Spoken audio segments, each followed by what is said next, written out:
मणिपुर से महिलाओं की विभत्स वीडियो वायरल होने के बाद अब मणिपुर की पुलिस ने 5 लोगों को गिरफ्तार कर लिया है। लेकिन ये गिरफ्तारी इतनी देर से क्यों हुई है, जबकि ये घटना और ये वीडियो जो है वो 4 मई का बताया जा रहा है। 4 मई से लेकर अब तक लगभग 90 दिन बीत चुके हैं, लेकिन सरकार के द्वारा अभी तक कार्रवाई क्यों नहीं की गई थी, ये सारे सवाल सतत बने हुए हैं। लेकिन ये सवाल जो भी संसद में उठा रहा है उसको संसद से बाहर कर दिया जा रहा है। राज्यसभा सांसद, आम आदमी पार्टी के राज्यसभा सांसद संजय सिंह को संसद से निलंबित कर दिया गया है पूरे के पूरे सत्र के लिए, सिर्फ और सिर्फ ये सवाल उठाने पर कि प्रधानमंत्री मणिपुर पर जवाब क्यों नहीं दे रहे हैं। लेकिन जवाब आ रहे हैं अलग अलग भाजपा के नेताओं के द्वारा। मनोज तिवारी बड़ी ही अभद्र भाषा का इस्तेमाल करते हुए ये कह रहे हैं कि अगर संजय सिंह को जवाब चाहिए तो जवाब हम देंगे। प्रधानमंत्री को छोड़कर सब जवाब देने की बात कर रहे हैं।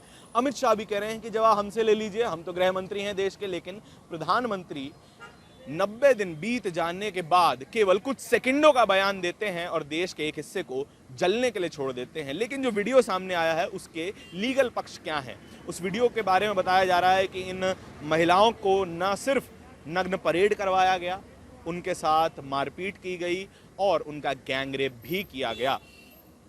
इलाके के एसपी ये बताते हैं कि जैसे ये वीडियो सामने आया हमने शिकायत दर्ज कर ली, अज्ञात लोगों के खिलाफ शिकायत दर्ज की है और 22 जुलाई तक लगभग 5 लोगों की गिरफ्तारी हो चुकी है और उनके खिलाफ हिंसा, छेड़छाड़ और गैंग रेप जैसे मामलों में मामला दर्ज कर लिया गया है और उन महिलाओं की हत्या भी कर दी गई थी इस पूरी घटना के बाद। लेकिन हो क्या रहा है इस देश में ये किसी को समझ में आए इससे पहले की घटनाएं बड़ी बड़ी हो जाती हैं।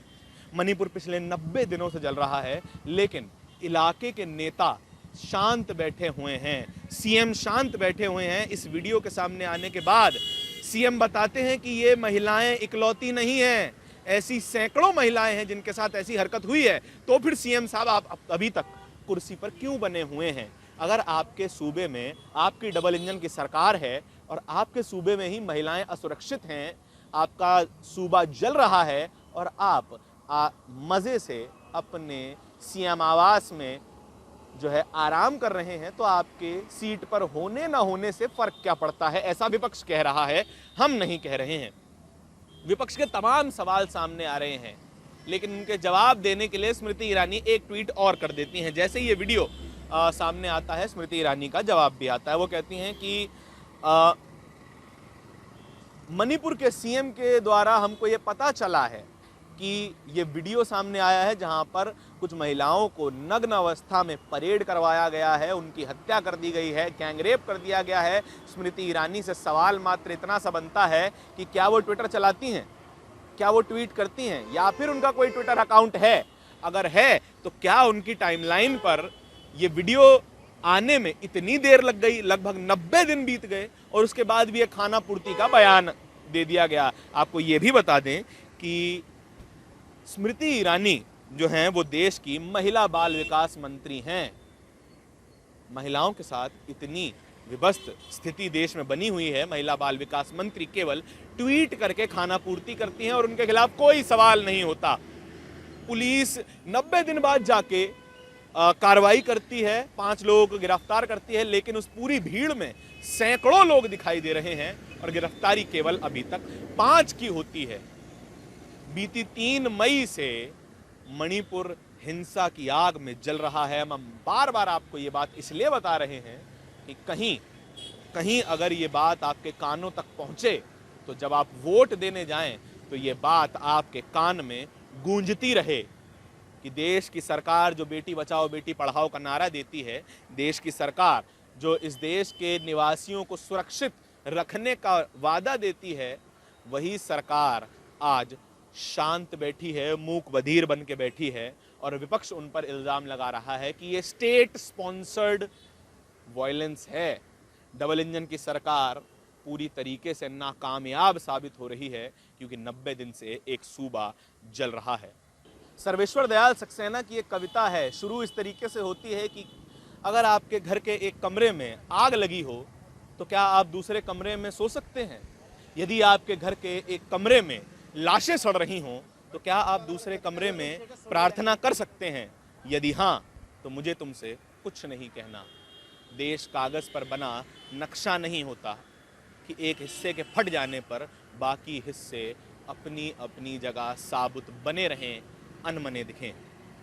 ये कविता उन्होंने सालों पहले लिख दी थी, लेकिन आज इस देश के हर एक सूबे पर लागू होती है जहां पर हिंसा होती है, जहां भीड़ लोगों को पीट कर मार देती है, जहां भीड़ महिलाओं का बलात्कार कर देती है और सरकारें केवल और केवल शांति से बैठी हुई देखती रहती है।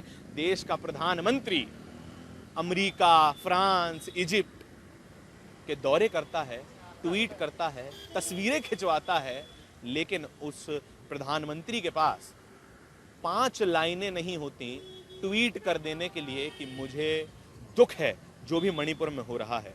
हमारे प्रधानमंत्री शिखर धवन के टूटे हुए अंगूठे पर ट्वीट कर सकते हैं। ब्राजील के एक फुटबॉलर को जब चोट लगती है तो हमारे प्रधानमंत्री ट्वीट कर सकते हैं, लेकिन देश की महिलाओं को नग्न अवस्था में सड़कों पर दौड़ाया जा रहा है, उनका गैंगरेप किया जा रहा है, उनकी हत्या की जा रही है और प्रधानमंत्री के पास शब्दों की कमी हो चुकी है।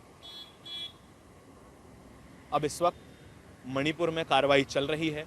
जहां तक की खबरें सामने आ रही हैं कि अलग अलग जगहों पर छापेमारी करके लोगों को अरेस्ट किया जा रहा है, जो भी इन सब मामलों में दोषी पाए जा रहे हैं या फिर उन पर कोई शक है। उस वीडियो में सैकड़ों लोगों के चेहरे साफ तौर पर देखे जा सकते हैं जो उन महिलाओं के साथ अभद्रता कर रहे हैं। साफ तौर पर उन लोगों के चेहरे देखे जा सकते हैं जो हाथ में AK-47 लेकर घूम रहे हैं। देश में हिंसा हो रही है और हम सभी अपनी आंखों को मूंदे अपनी वही 9 से 6 की जिंदगी बिताए जा रहे हैं। मीडिया इस पर एक सवाल पूछने को राजी नहीं है, क्योंकि मीडिया का काम तो इस देश में केवल और केवल एक व्यक्ति की तारीफें करना भर रह गया है।